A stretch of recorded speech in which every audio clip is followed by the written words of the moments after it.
learned about rigid transformations. And remember that rigid transformations, the reason they're called rigid is because if you do a rotation or a reflection or a translation, if you do a rigid rotation or the reason it's rigid is because the size and the shape stays the same.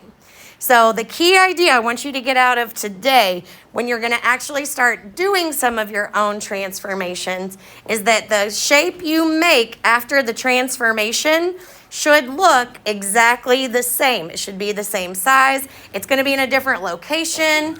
It might be pointed in a different direction, but it's going to be exactly the same shape and exactly the same size.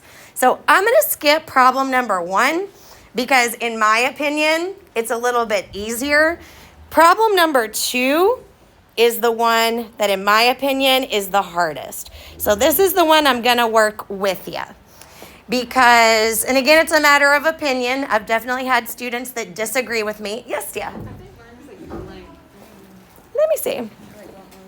So like I said, a lot of people disagree with me, but I personally think the rotations are the hardest one. So I suggest you use your tools that are in your Classkick. And the tool that I feel like is the most helpful, and I've got a different app on the screen than you do, so I can't point to it. But there's a line segment tool at the top of your tools. It's right next to the T. It looks like a little line segment. And so I'm going to, on my end, I'm going to put a line on my, I got to change the color though, because you can't see that. So you guys do the same. Hit that line button that's at the top of your screen to get a line segment on the page. Is there anybody that's having a hard time finding where the line segment is? So once you click it, you just click anywhere on the Classkick and the line will show up.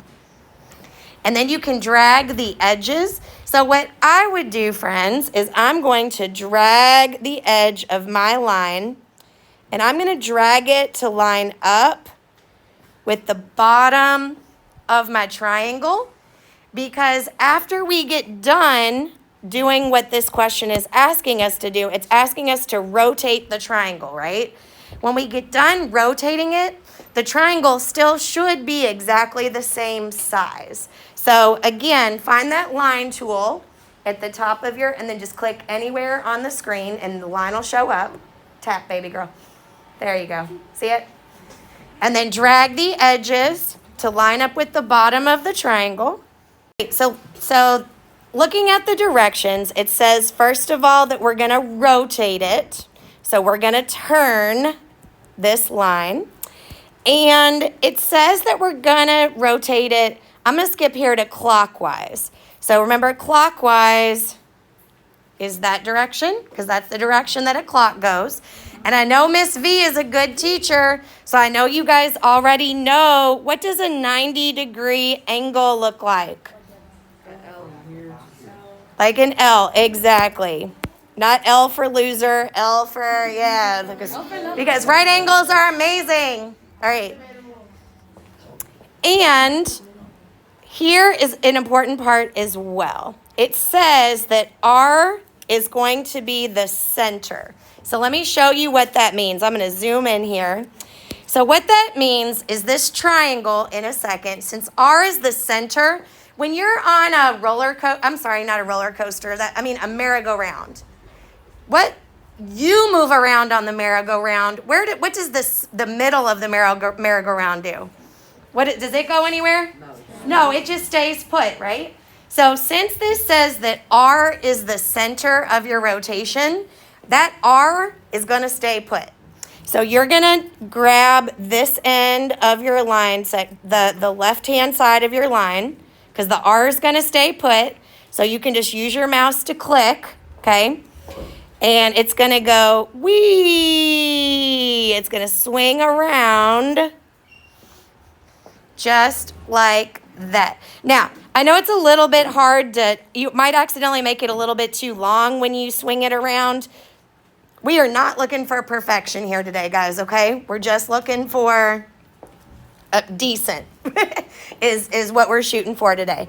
So once you make a copy of the bottom, since R is the center of your rotation, you're just going to take it and you're going to swing around.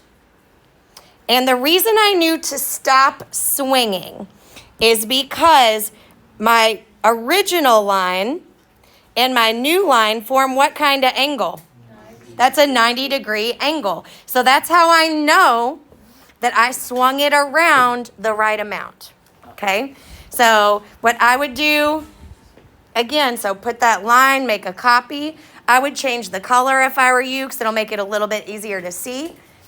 So now we've got to rotate the entire triangle. I've only rotated one side of it. So friends, use your line tool. I'm going to do the same. And I'm going to add another line. And I'm going to drag it to make a copy of this side.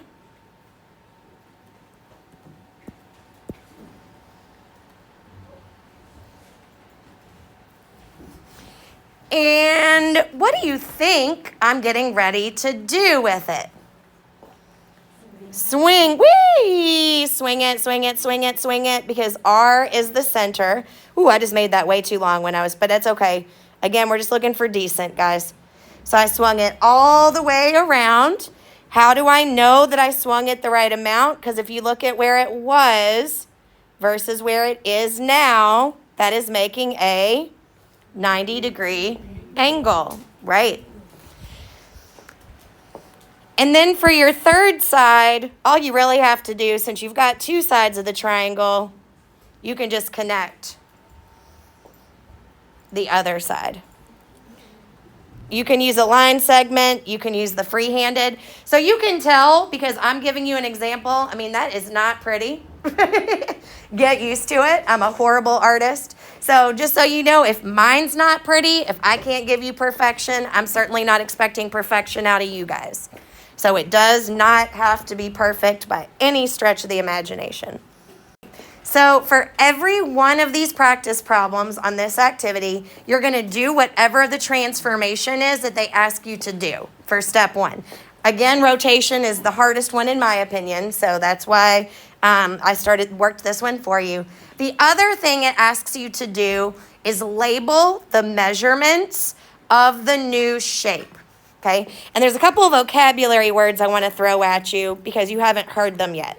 So there's a special word for the shape before we actually do the transformation. So my original, and this is called the pre-image. What does that prefix pre mean?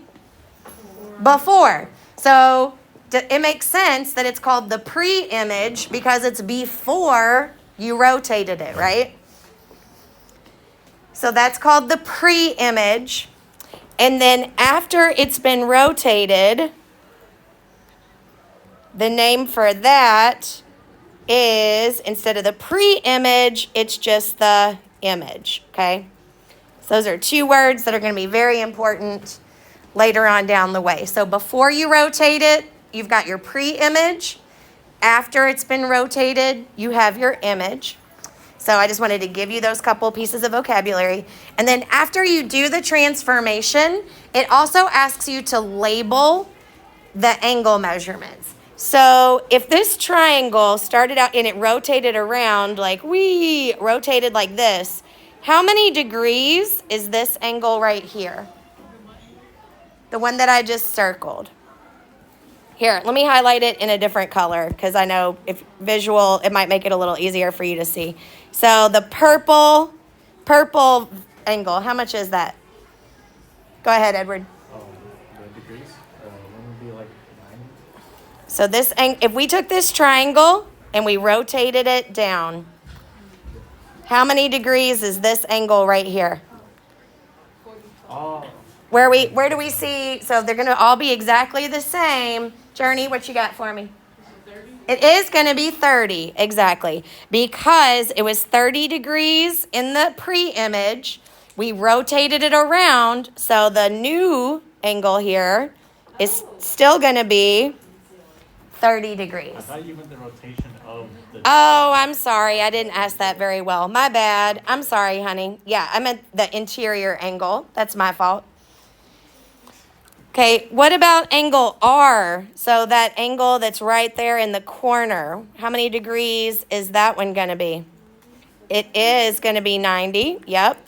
If it started off as 90 degrees right here, it's still 90 degrees inside of that angle. And then what's your third interior angle going to be? 60, because that's the measure of the other angle that you started with. So, big idea for today's activity. If you do a transformation, it does not change the shape or the size of anything. So all the angles should be the same length. All the sides should be the same length. So I'm going to shush and give you guys the opportunity to do exactly the same thing. So go back up to question number 1. In question number 1, instead of rotating, what are you getting ready to do with that shape? You're getting ready to translate it, right? And I suggest using the line tool, although it is entirely up to you how you guys want to do it. If you want to grab the little plug-in tablets, you can help yourself to go grab those if you want to, if it makes it easier for you to draw. And I appreciate your patience. I promise I'm getting ready to shut up, and then I'll answer your question, honey. So there's 2 more. So there's question 1, 2, and then if you flip over to the second page, there's 2 more for you to do. I'm going to circulate and give you guys some feedback. Help yourself to plug in tablets